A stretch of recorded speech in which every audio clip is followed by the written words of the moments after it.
Class start हो गई है, शुरू कर। क्वेश्चन नंबर 3 सभी बच्चे देखेंगे। डेट है आज की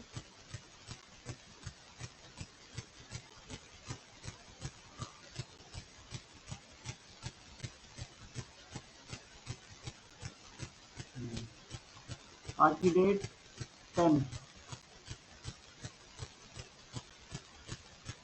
एक्सरसाइज 13.1।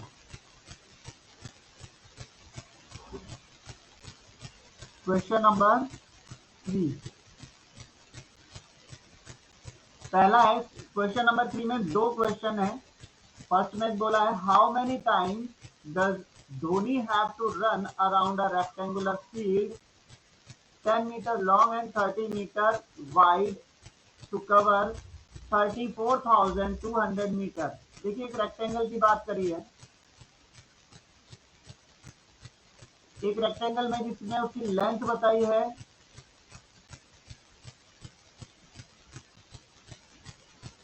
उल्टा पुल्टा बता दिया, 10 मीटर बाय 30 मीटर बताइए।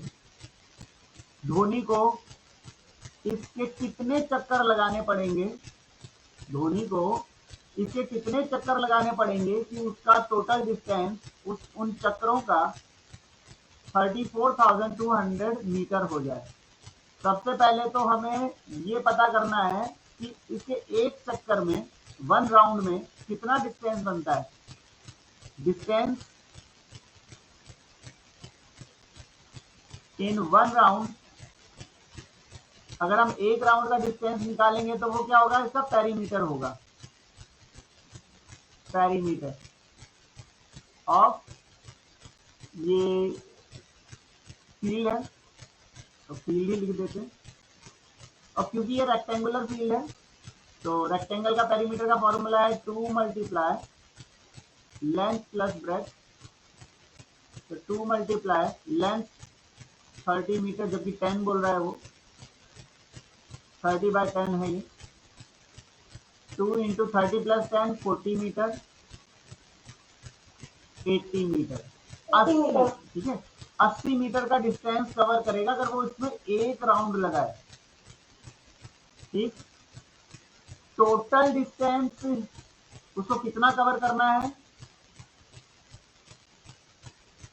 उसको कवर करना है 34,200 मीटर। और फिर उसमें ये पता करना है कि उसमें इसके कितने राउंड बनते हैं। तो हम यहाँ पे फॉर्मूला बनाएंगे नंबर ऑफ राउंड। अगर आपको ये पता करना है कि कितने राउंड बनते हैं तो पहले तो टोटल डिस्टेंस कितना कवर करना है वो ऊपर लिखिए और उसको डिवाइड कीजिए डिस्टेंस इन 1 राउंड।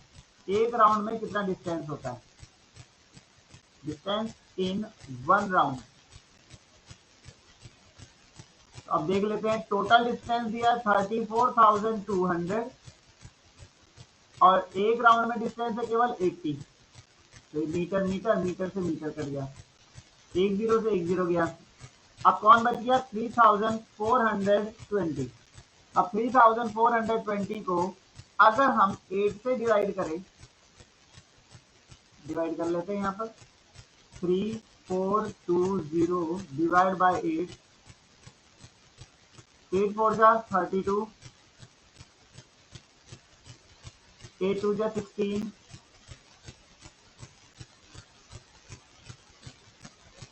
8 7 जा 56,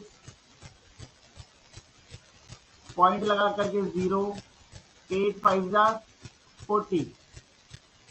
तो वो टोटल कितने डिस्टेंस कवर, कितने राउंड लगाएगा, 427.5 राउंड। 0.5 का मतलब है आधा राउंड। और 427 तो पूरे चक्कर लगा पाएगा, 427 पूरे चक्कर और उससे आधा चक्कर और, कितने राउंड लगाएगा वो, ठीक है। नेक्स्ट, ये तो था आपका फर्स्ट पार्ट। और सेकंड पार्ट में क्या था, how many times does Soni have to run around a rectangular field जिसकी लेंथ 75 मीटर और ब्रेथ 60 मीटर चौड़ी है, यानी इसमें लेंथ जो है वो 75 मीटर है, ब्रेथ जो है वो इसका 60 मीटर है, और टोटल डिस्टेंस बताया है, टोटल डिस्टेंस जो उसको चक्कर लगाने हैं जिससे, वो है 5.4 किलोमीटर। सुन लीजिए, अब अगर वो 5.4 किलोमीटर उसको दौड़ना है, यानी एक रेक्टेंगल ऐसा है जो 75 मीटर लंबा और 60 मीटर चौड़ा है, तो आपको ये मालूम ही है कि इसकी पेरीमीटर निकालेंगे तो वो इसका एक राउंड पता चल जाएगा कि distance in one round, total distance. लेकिन अभी आपको करना क्या है, लेंथ और ब्रेथ तो मीटर में दी है और टोटल डिस्टेंस किलोमीटर में दिया है, जबकि पहले वाले में लेंथ और ब्रेथ भी मीटर में दे रखी थी और टोटल डिस्टेंस भी मीटर में दे रखा था, इसलिए हम टोटल डिस्टेंस का जो मीटर का था वो एज इट इज हमने ऊपर रख दिया था। बट दोबारा यही सवाल करने पर, जैसा कि फर्स्ट पार्ट किया है, नंबर ऑफ राउंड्स अगर आप निकालना चाहते हो तो टोटल डिस्टेंस इसमें भी ऊपर रखना पड़ेगा और डिस्टेंस इन वन राउंड आपको नीचे रखना पड़ेगा। अब क्योंकि लेंथ और ब्रेथ मीटर में है तो distance in one round metre में ही आएगा, टोटल डिस्टेंस लेकिन किलोमीटर में है, तो इससे बेटर है कि दोनों सेम यूनिट की बना दिए जाए, क्योंकि ऊपर किलोमीटर नीचे मीटर हो तो फिर उनको नहीं काटा जाएगा। उनको सेम यूनिट में बनाने के लिए हम इसको 5.4 को मल्टीप्लाई करेंगे 1000 से, ताकि ये मीटर में कन्वर्ट हो जाए, तो ये होगा 5400 मीटर। अब आपके पास क्या है, टोटल डिस्टेंस है मीटर में, लेंथ और ब्रेथ है, आपको क्या निकालना है, नंबर ऑफ राउंड, आपको इसमें नंबर ऑफ राउंड निकालने हैं कि वो कितने चक्कर लगाएंगे, ये फाइंड करना है। तो उसके लिए बता दूं कि ये इसके आगे डू योरसेल्फ, खुद कीजिए। कैसे करेंगे, सबसे पहले जैसे यहाँ पे किया है, डिस्टेंस इन वन राउंड निकालो, जब एक राउंड का डिस्टेंस आ जाएगा फिर ये फॉर्मूला लिखो, टोटल डिस्टेंस ऊपर जो कि 5400 हो चुका है, और एक राउंड का जो आपने निकाला वो नीचे रख के उसको काट के सॉल्यूशन निकालिए। Next question number 4, the perimeter of a rectangle is, एक रेक्टेंगल का पेरीमीटर जो है वो इक्वल है to that of a square, एक स्क्वायर के पेरीमीटर के ही बराबर है, और जिस स्क्वायर की पेरीमीटर के बराबर है उस स्क्वायर की जो साइड है वो 12 सेंटीमीटर है। If the rectangle is 14 centimetre, अगर रेक्टेंगल 14 सेंटीमीटर है, अगर रेक्टेंगल 14 सेंटीमीटर की लेंथ के साथ है तो उसकी ब्रेथ क्या होगी। तो सबसे पहले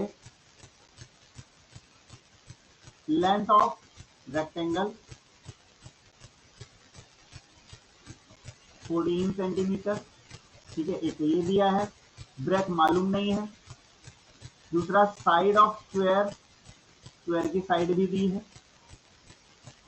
स्क्वायर की साइड 12 सेंटीमीटर दी है, और जो इन्होंने बोला है कि पेरीमीटर ऑफ रेक्टेंगल जो है, पेरीमीटर ऑफ रेक्टेंगल वो बराबर है पेरीमीटर ऑफ स्क्वायर, ठीक है। रेक्टेंगल की पेरीमीटर का फॉर्मूला आप जानते हैं, 2 मल्टीप्लाई लेंथ प्लस ब्रेथ होता है, और स्क्वायर की पेरीमीटर का 4 मल्टीप्लाई बाय साइड। अब हमारे पास क्या क्या है, 2 है, लेंथ भी दे रखी है 14 सेंटीमीटर, ब्रेथ नहीं दे रखी, उसको बी लिख देंगे, 4 मल्टीप्लाई स्क्वायर की साइड दे रखी है 12 सेंटीमीटर।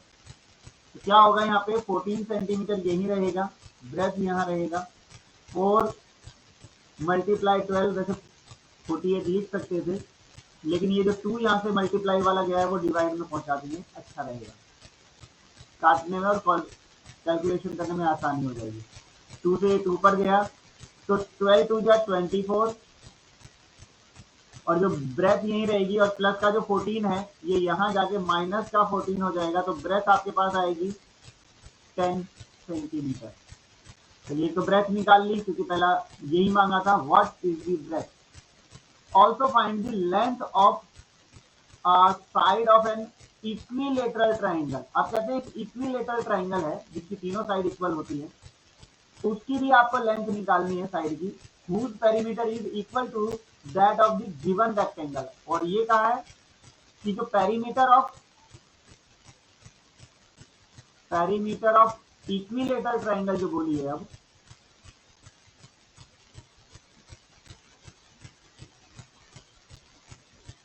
इक्विलेटरल ट्राइंगल का पेरीमीटर वो है इक्वल किसके, पेरीमीटर ऑफ रेक्टेंगल, ताकि रेक्टेंगल के पेरीमीटर के ही बराबर है। और इक्विलेटरल ट्राइंगल किसे कहते हैं, जिसकी तीनों साइड इक्वल होती है।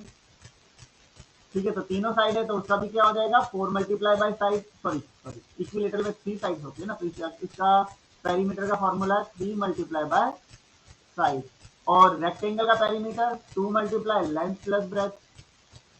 तो इसकी साइड तो मालूम नहीं है इक्विलेटरल ट्राइंगल की, तो हम इसे 3 इंटू साइड ही लिख लेते हैं, कोई दिक्कत नहीं। इसका 2 मल्टीप्लाई, इसकी लेंथ कितनी है रेक्टेंगल की, देख सकते हैं आप, लेंथ बताई थी 14 सेंटीमीटर, और अभी अभी हमने ब्रेथ भी निकाल दिया, तो 14 सेंटीमीटर प्लस 10 सेंटीमीटर। अब आ जाएगा आपका पास 2 मल्टीप्लाई 14 और 10 प्लस होकर के हो जाएगा 24 सेंटीमीटर, और साइड यही रहेगा, 3 जो मल्टीप्लाई में है वो डिवाइड में चला जाएगा, 3 से ये 24 8 पर जाएगा, 3 8 जा 24 होता है, 8 2 जा 16 सेंटीमीटर। तो इक्विलेटरल की साइड जो है, इक्विलेटरल ट्राइंगल की जो साइड है वो है 16 सेंटीमीटर। क्वेश्चन फिर से देख लीजिए, मैं रीड कर रहा हूं। The perimeter of rectangle is equal to that of a square with side 12 centimetre. तो रेक्टेंगल का पेरीमीटर एक स्क्वायर के पेरीमीटर के बराबर था, वो स्क्वायर जिसकी की साइड 12 सेंटीमीटर की है। और if the rectangle is 14 centimetre long, अगर रेक्टेंगल की लेंथ जो है वो अगर 14 सेंटीमीटर की है, तो व्हाट इज द ब्रेथ, तो ब्रेथ कितनी है नहीं मालूम थी, वो हमने फाइंड की। फिर कहा कि एक साइड की लेंथ और पता कीजिए, और वो किसकी, इक्विलेटरल ट्राइंगल की साइड की। और इक्विलेटरल ट्राइंगल कौन सा इक्विलेटरल ट्राइंगल है, जिसकी पेरीमीटर रेक्टेंगल के ही पेरीमीटर के बराबर है। तो हमने पहले उन दोनों को इक्वल में रखा, उनके नीचे फॉर्मूले लिखे, और हमने इस प्रकार से उसकी साइड फाइंड करी।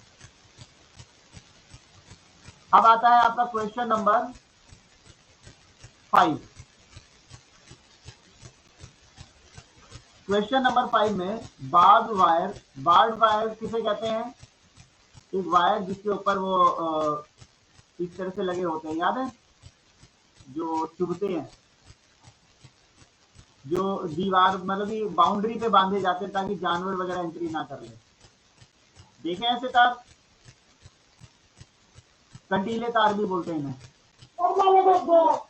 इन्हें कंटीले तार भी बोलते हैं। ठीक है, तो ये बार्ड वायर है, is to be put around a rectangular flower bed measuring 20 metre और 12 मीटर। तो ये किसके चारों तरफ है, एक ऐसा रेक्टेंगुलर फ्लावर बेड है, यानी उसमें फूलों की क्यारियां हैं, फूल है उसके अंदर।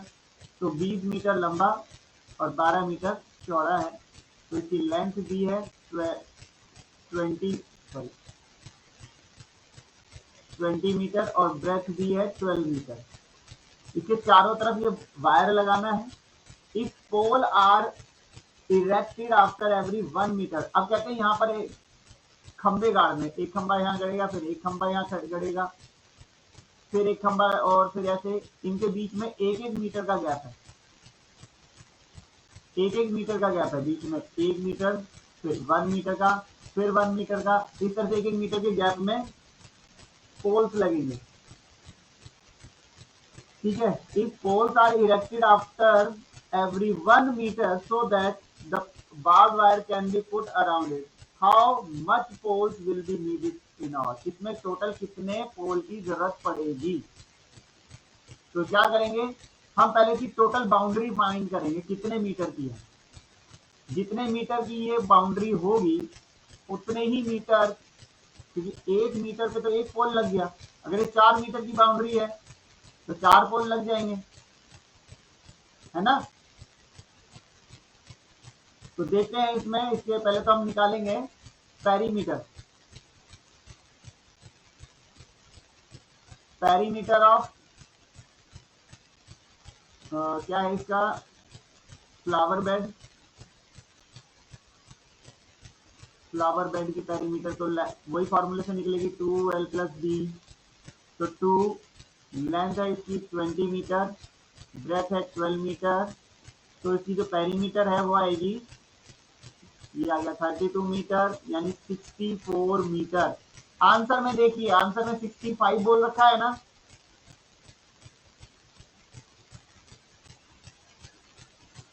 नहीं 64 ही होंगे क्योंकि राउंड हो गया। जल्दी देख करके बताइए, 64 है।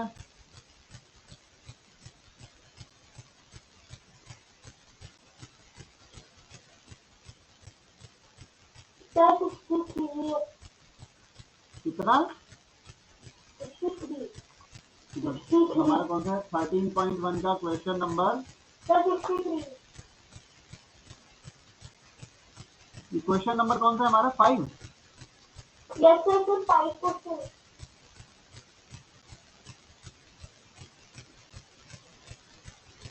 और 13.1 एक्सरसाइज में क्वेश्चन नंबर 5 में तो आपका दे ही नहीं रखा है।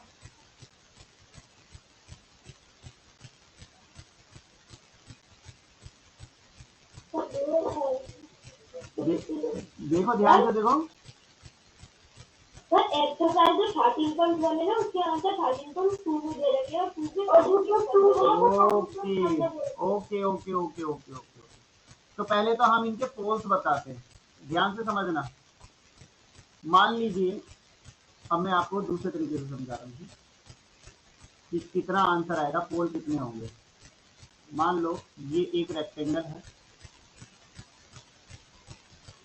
2 मीटर और ये 3 मीटर का, ठीक है।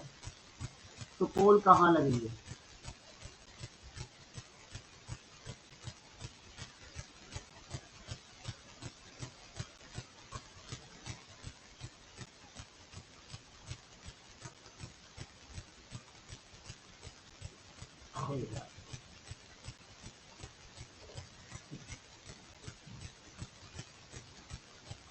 पोल लगेंगे इधर और इधर।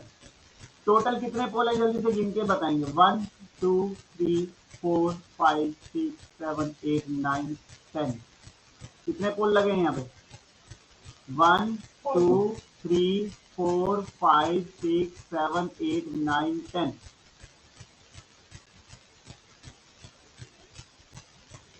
यही होगा ना? ओके। अब बात आती है कि 10। अब इसको थोड़ा सा और चेंज करते हैं। यहाँ पर हम लेते 4 और यहाँ ले रही है 3।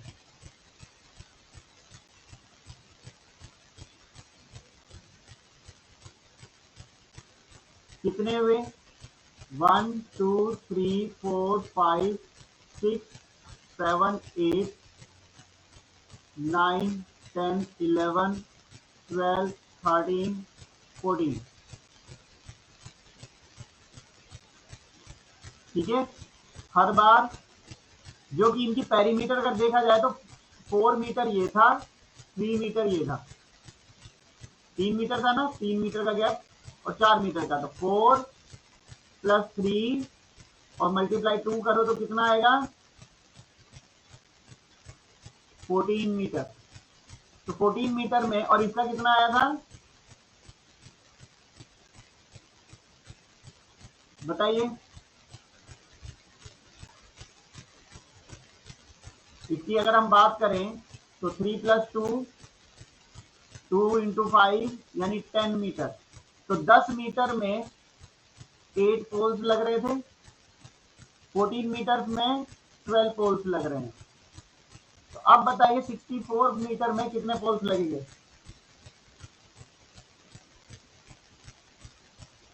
बताइए।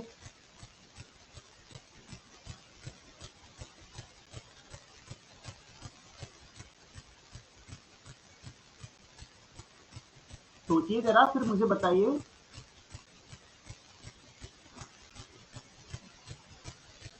चलो थोड़ी सी मदद करते हैं। पहले यहाँ से यहाँ तक की बात करते हैं।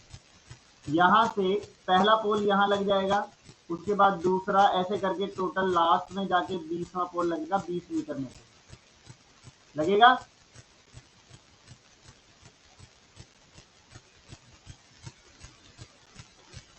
नहीं 20वां नहीं 21वां लगेगा।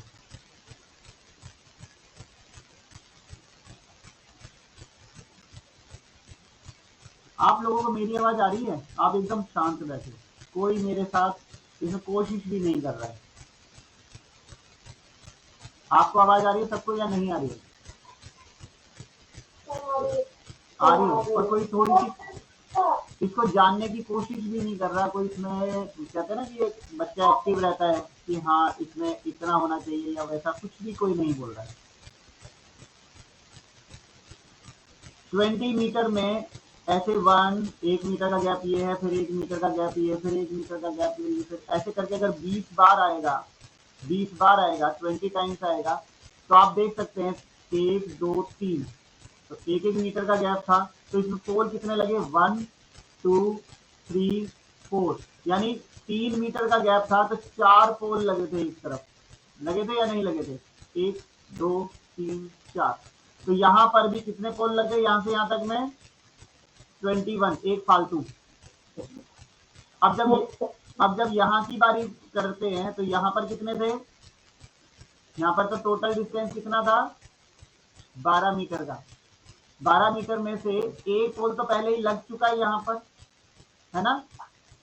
एक पोल तो पहले ही लग चुका था, तो इसको तो अब काउंट करेंगे नहीं। तो उसके बाद यहाँ पर कितने लगेंगे टोटल मिला के? जैसे 1 2 करके टोटल अब लास्ट में जाके 12वां ही लगेगा, जबकि 13वां लगना चाहिए था। लेकिन काउंट तो हम यहाँ से करते थे बिल्कुल कॉर्नर से, बट ये कॉर्नर तो हम पहले से इसमें गिन चुके हैं, ये वाला कॉर्नर। तो आने तो यहाँ पे भी 13 चाहिए थे, यहाँ से लेके यहाँ तक तो 13 होते हैं, लेकिन हम ये ऑलरेडी काउंट कर चुके हैं। 21 पहले हो चुके हैं, यहाँ से यहाँ तक 12 हो गए, यानी प्लस करते जाइए 21 12, और फिर यहाँ से यहाँ तक का जो है फिर से ये 20 मीटर था, तो ये ऑलरेडी हम काउंट कर चुके हैं। कौन सा वाला? ये वाला काउंट कर चुके हैं। अब यहाँ से जो जाएंगे, जैसे नीचे वाले में 21 पोल दिखाई दे रहे हैं, इसको छोड़ के तो फिर दोबारा करेंगे तो टोटल मिला के यहाँ तक आते आते 20 पोल बनेंगे, क्योंकि ये वाला हम काउंट कर चुके हैं, इसको मिला के 21 बनता। तो ये 20 वाला ले लीजिए, और फिर यहाँ पे इधर आइए इस वाले में जब आप देखेंगे कि ये तो काउंट किया जा चुका है और ये भी काउंट किया जा चुका है पोल, है ना? तो यहाँ पर टोटल बनते कितने थे? अगर यहाँ से लेके यहाँ तक काउंटिंग करते तो 13 बनते थे, लेकिन ये 2 तो निकल चुके हैं। 13 में से 2 निकल गए तो कितने बनेंगे? 9 बचेंगे यहाँ पर। ये टोटल 9 पोल्स बन जाएंगे यहाँ पर। नॉट सॉरी 9 नहीं 11, 13 में 2 गए तो 11, 11 पोल्स यहाँ बनेंगे। तो कितना हो गया? प्लस करें,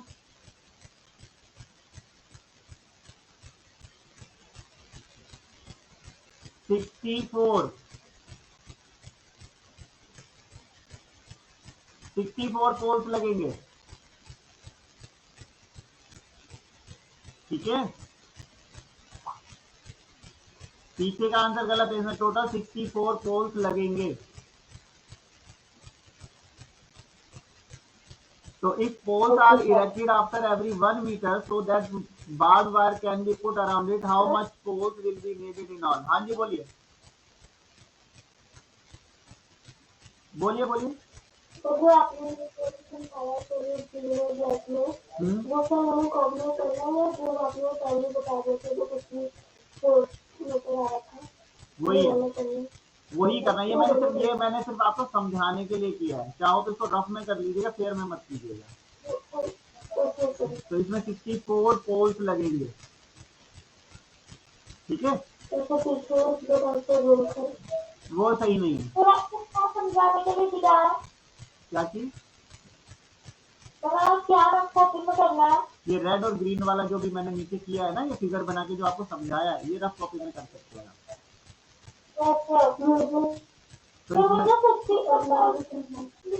सारा कुछ जो भी आपने करा वो सारा उसमें लिखना है। लिख लोगे तो आप ही के लिए आगे फायदेमंद होगा। बाद में समझ में ना आए तो फिर कहाँ से देखोगे? फेयर में लिखे तो नहीं, फेयर में अगर फेयर में भी कर लोगे तो भी कोई गलत नहीं है, थोड़ा साइड में बनाना मगर के, ठीक है, इसलिए समझाने के लिए आपको किया हुआ है। इसका आंसर है 64 पोल्स। कितने पोल्स लगेंगे इसमें? 64, ठीक है। चलिए 54 आप फेयर में करना है या अलग में? फेयर में करना है, ठीक है। अब हम आते हैं क्वेश्चन नंबर 6 पे।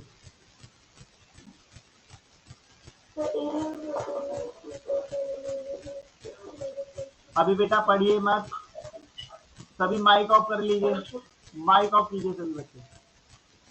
हाँ, the area of rectangular sheet of aluminium is 400 centimetre square, यानी एक रेक्टेंगल की शीट है, उसका एरिया आपको दिया हुआ है 400 सेंटीमीटर की स्क्वायर। फिर पूछा है if the breadth of sheet is 16 centimetre, अगर ये 16 सेंटीमीटर हो, यानी कि आपका ब्रेथ भी है 16 सेंटीमीटर, एरिया दिया हुआ है 400 सेंटीमीटर की स्क्वायर। फिर आपसे पूछा गया है फाइंड इट्स लेंथ, तो आपको मालूम होना चाहिए कि लेंथ को जब ब्रेथ से मल्टीप्लाई करते हैं तभी एरिया आता है। लेंथ हमें मालूम नहीं है तो हमें एरिया को डिवाइड करना पड़ता है ब्रेथ से, तब लेंथ निकल के आती है। और आपके पास एरिया है 400 सेंटीमीटर स्क्वायर, उसको जब आप डिवाइड करोगे 16 सेंटीमीटर से, तो 400 को 16 से डिवाइड करोगे कितना आएगा, देखते हैं। 16 2 जा 32,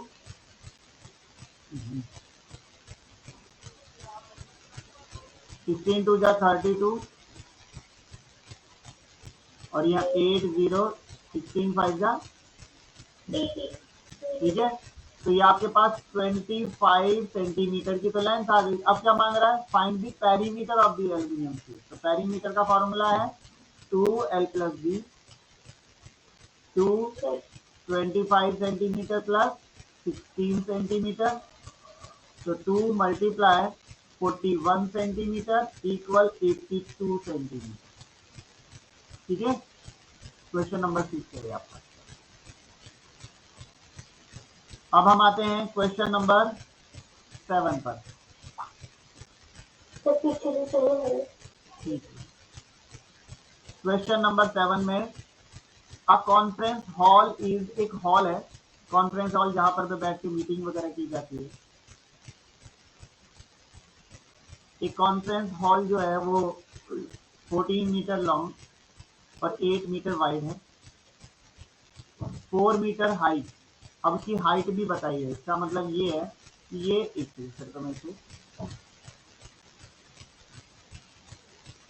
क्यूबॉइड की शेप का बोल दिया इन्होंने।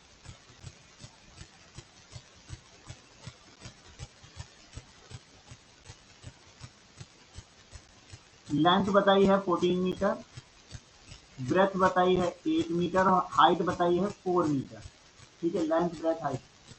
अब इसमें क्या कहना चाहते हैं, there are 4 windows and 1 door in it, इसमें 4 खिड़कियां हैं और एक दरवाजा है, 4 खिड़की और एक दरवाजा।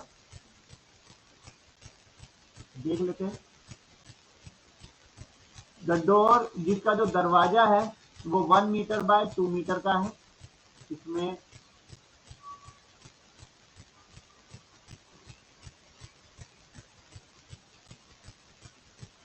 मान लीजिए एक दरवाजा ये है, ये 1/2 का है, 1 मीटर बाय 2 मीटर। और जो 4 खिड़कियां हैं वो 4 खिड़कियां, यानी मान लीजिए एक खिड़की इधर है और बाकी की जो 2 खिड़कियां हैं वो इधर इधर और एक खिड़की इधर भी है साइड में, और पीछे की तरफ भी 2 खिड़की। तो टोटल मिला के 4 खिड़कियां हैं। पहले डोर की बात कर देते हैं। डोर जो कि आपके पास इस प्रकार का है, 1/2 मीटर का है, 1 मीटर बाय 2 मीटर। इसमें इसकी जो एरिया हो गया वो हो गया 2 मीटर इंटू 1 मीटर, तो टोटल मिला के 2 मीटर की स्क्वायर का तो एरिया डोर का आ गया, ठीक। फिर विंडो की बात करें तो विंडो कितने मीटर बाय कितने का बोला है, 1 मीटर बाय 1.5 मीटर, यानी कि इस प्रकार की खिड़कियां हैं, 1 मीटर की तो चौड़ाई है और 1.5 मीटर की लंबाई है। तो इस प्रकार से हम इसको लिख सकते हैं 1.5 metre multiply 1 metre equal 1.5 metre square, क्योंकि 1 से किसी को भी मल्टीप्लाई करोगे तो सेम एज इट इज ही आएगा। लेकिन ये तो एक विंडो हो गई, तो एरिया ऑफ 4 विंडोज, 4 विंडोज का एरिया कितना होगा?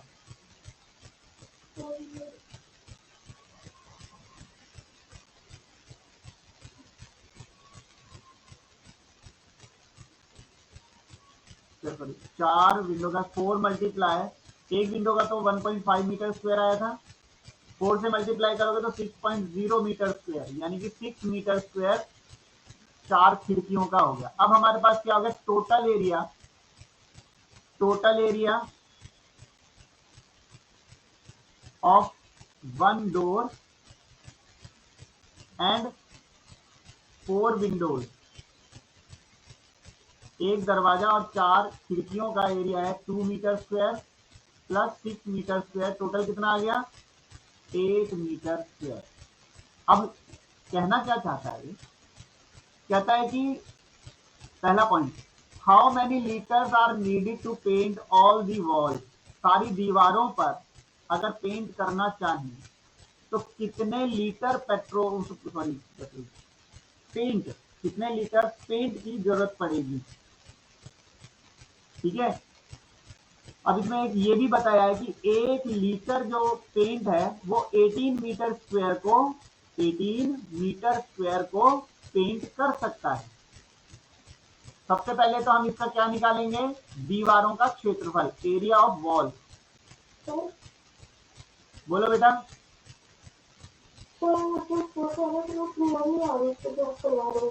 बेटा आपके यहाँ पर नेट की प्रॉब्लम होगी, बाकी और किस बच्चे के यहाँ पर है? सभी के साथ ऐसा है कि क्लियर नहीं आ रही?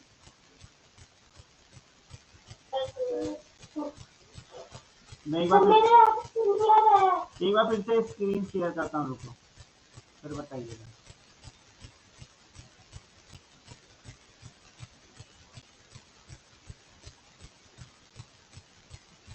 चला है ना?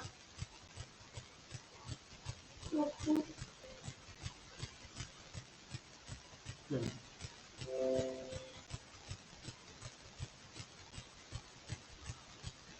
तो यहाँ पर अगर हमें दीवारों पर पेंट करना है तो फिर हमें दीवारों का एरिया भी हमें पता होना चाहिए। तो हम लिखेंगे पहले एरिया ऑफ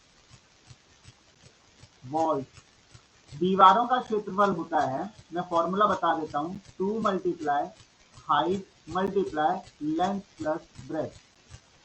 तो उसकी हाइट कितनी है?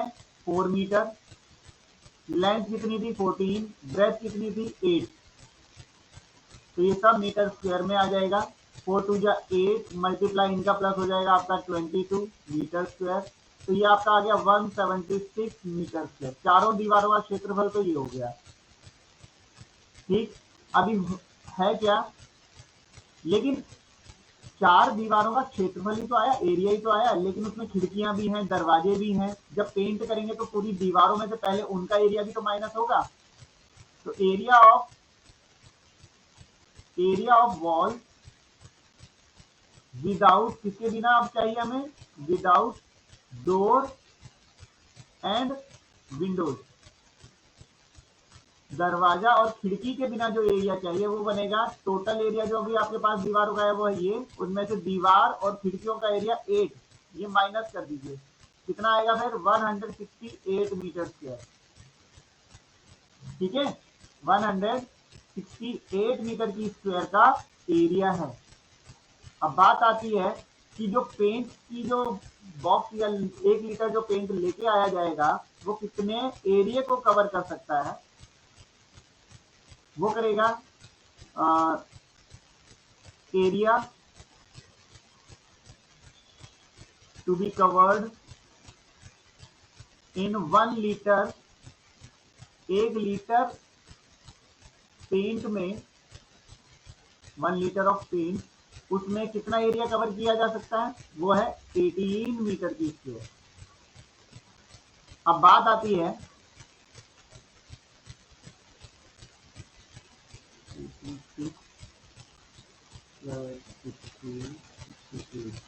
और ये हमारा ठीक है। अभी हमसे जानना चाहते हैं कि number of litre of paint, कितने लीटर पेंट की जरूरत पड़ेगी। उसके लिए पहले आप क्या करेंगे, टोटल एरिया उसको डिवाइड कीजिए एरिया इन 1 लीटर।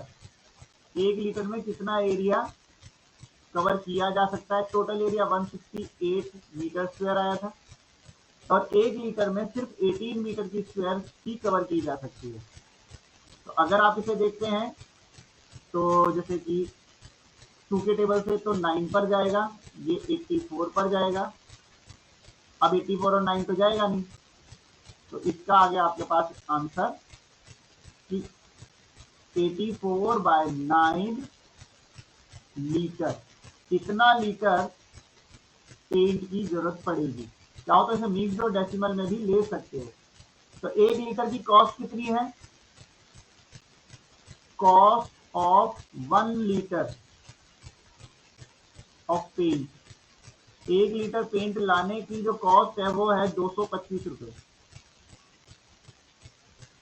ठीक है, तो लेकिन हमारा जो एरिया आया है बिना दरवाजे बिना खिड़की का, उसका कॉस्ट ऑफ तो उसमें जब हमने देखा कि हमारा तो इतना लीटर लग जाएगा 84/9 लीटर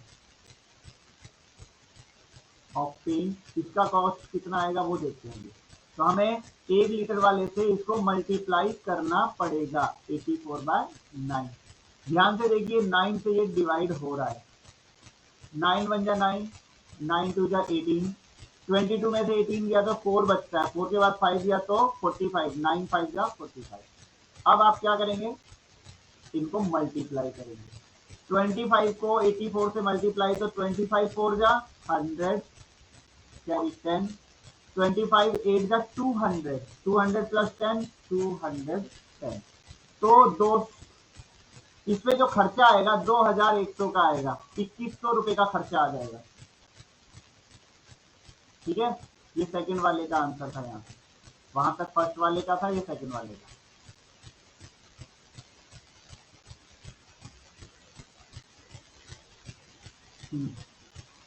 बस दोनों में फर्स्ट, ये फर्स्ट।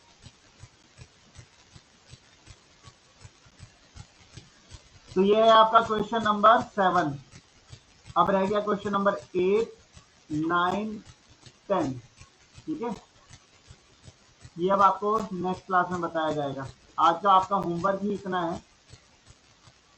होमवर्क बोलिए।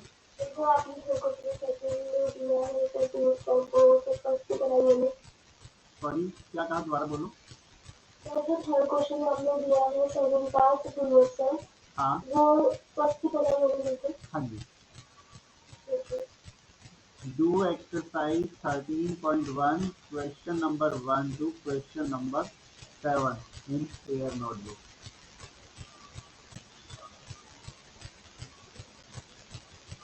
ठीक है, तो अब आप लोग मुझे अटेंडेंस दे दीजिए।